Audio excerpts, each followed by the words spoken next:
Hey there everyone, I'm Patrick Ferguson from Skull Splitter Dice, and in today's episode we're going to be talking about the Kalashtar. Kalashtar are intertwined with spirits from the realm of dreams. They're psionic conduits born of two minds and one body. Like bizarre otherworldly spirit animals, these spirits guide the Kalashtar through life, though their voices may only be heard as dreams and felt in psionic powers that they bestow. Kalashtar are telepaths. They have the most resilient minds and have true power within the dream realm. Kalashtars are technically unique to the Eberron setting, but these psionic powerhouses are finding their way into countless 5e campaigns, and that's why we're going to go over everything you need to know about them in today's episode. Before we get started, be sure to like and subscribe because we put out new content like this every week. And now, onto the Kalashtar. Each Kalashtar is bound to a quori spirit, a being from the dream realm, Dakor, that normally feeds on psionic energy that emanates from dreaming mortals. Quori, and rather anything from the quasi-real world of Dalcor, has a hard time existing within the material plane, so they must take refuge in mortal minds.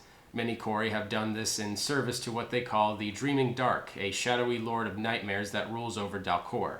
Their intentions are not entirely clear, but they've been working for thousands of years, and anyone could become an agent after merely having a bad dream. Most other Kalashtar work against the Dreaming Dark, though. Some follow the path of light that vows to fight darkness in all of its forms. Beyond this eternal struggle, the largest Kalashtar communities exist high in the mountaintop temples. The original Kalashtars were Andran monks that willingly bonded with quori refugees. Their children were born with fused souls, and the Kalashtar became something new rather than a mere vessel or passenger. Their formed culture is one of diligence, meditation, intellectuality, and inner conflict. Kalashtar strive to maintain control of their emotions, but their quori half still remembers the wild chaos of Dalcor and aches deeply for it. However, not all Kalashtar have the luxury of a traditional upbringing. Many Kalashtar exist throughout Eberron, and those orphaned or newly created may have very little to no understanding about their spirit half. Those with no training may even see their telepathy and psionic abilities as a curse, their quori spirits always haunting their dreams just at the edge of their understanding. Kalashtar are unique to the Eberron setting, so some of their lore and culture is permanently tied to that. However, if you plan on running a Kalashtar in another setting, you may want to discuss options with your DM. The quori spirit can be replaced with really any ghost or spiritual thing that's appropriate for the setting that you're in. Bear in mind the Dreaming Dark with any demon or other dark forces can also do the same. Kalashtar look more or less human. They often have slightly more angular features and are usually on the tall and thin side, but are otherwise pretty standard. Most Kalashtar dress and act like monks, which goes well alongside their measured and unemotional demeanor. Kalashtar aren't unfeeling, but several generations worth of monastic traditions are pretty much ingrained in them. It's when they get fully focused or emotional that their otherworldly half really shows. When a Kalashtar embraces an emotion, their eyes glow and you can see the faintest outline of their quori spirit hanging onto them like a glimmer or a shadow. The quori spirit itself is a being of dreams. They are normally invisible but can look like literally anything, though they seem to gravitate towards creatures with a lot of eyes and legs. When you make a Kalashtar character, spend some time designing not only the Kalashtar but also their quori spirit.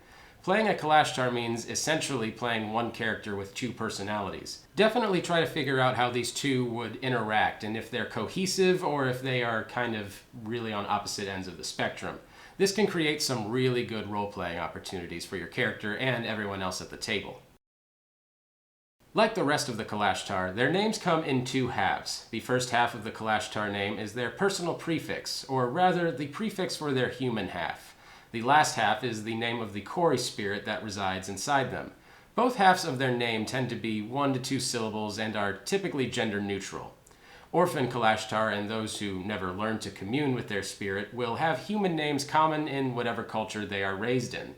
We'll throw some ideas up here on screen so that you can know what we're talking about. Your wisdom score increases by +2 and your charisma score increases by 1. Classes only really utilize one mental ability score, so the bonus to both charisma and wisdom is a bit awkward.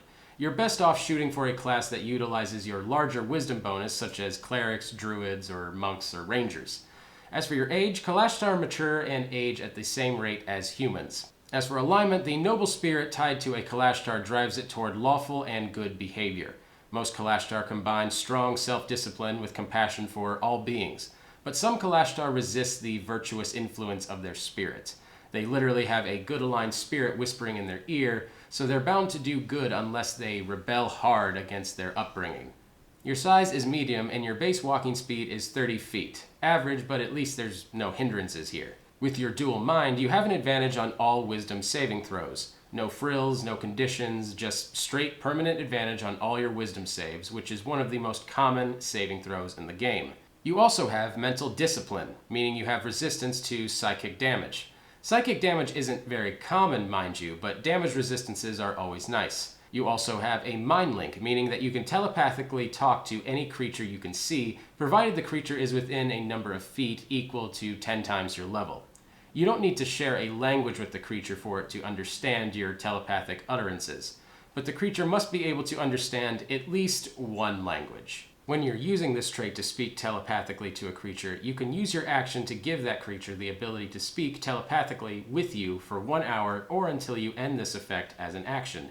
To use this ability, the creature must be able to see you and must be within the trait's range. I find a lot of players misunderstand this ability at first, so be sure to actually find out what hoops you have to jump through before you start using it. Kalashtars sleep, but they don't connect to the plane of dreams as other creatures do. Instead, their minds draw from the memories of their otherworldly spirit while they sleep.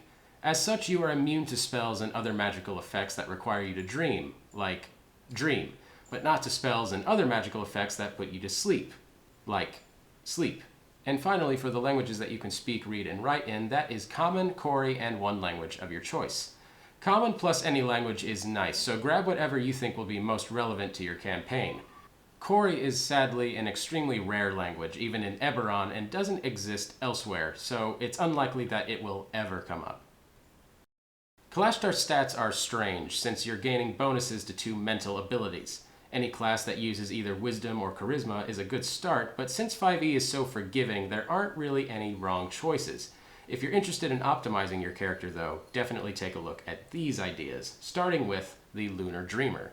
Kalashtars already have a +2 bonus to Wisdom, which is ideal for a druid, and their Mind Link ability is perfect for them.